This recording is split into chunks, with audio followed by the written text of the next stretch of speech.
Yo, Animator Mon here with another Rick and Morty review for the people to watch. This episode is called Get Schwifty. Spoiler warning.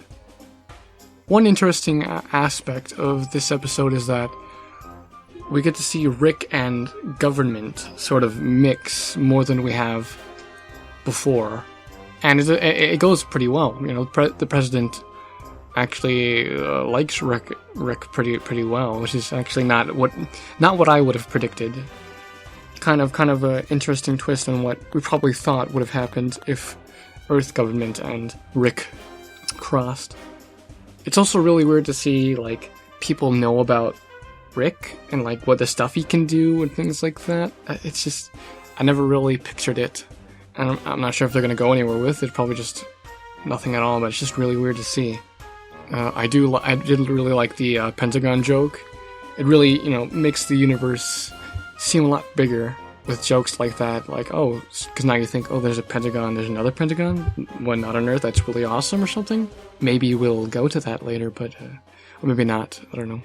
We get a lot of religious commentary about buying into things and cause-effect relationships that might not necessarily be there, which is fascinating to see, if not entirely, I don't know, unique.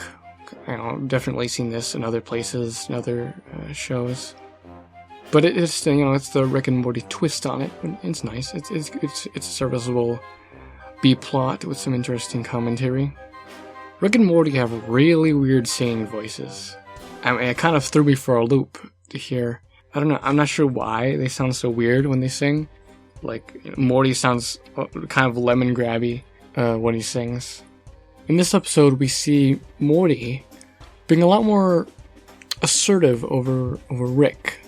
He isn't as willing to take his crap as he usually is. He like openly defies Rick because he thinks he's a jerk and being lazy, which is interesting development for Morty. We get the return of Bird Person in this episode, played by Dan Harmon. He's a neat character, and also an interesting. We get further expand on his relationship with Rick. Now they've been friends for a longer time than we might have thought. It's actually been a while since I've seen the last episode of season 1, so I can't quite remember what the relationship was expressed like in that episode. We see in Bird Person's home, we see a picture of Rick with a baby. I think it's pretty obvious who the baby's meant to be. The thing about the picture of the baby is that, it brings up questions like, because we've seen like images of Rick, like one of his memories was of a child Morty.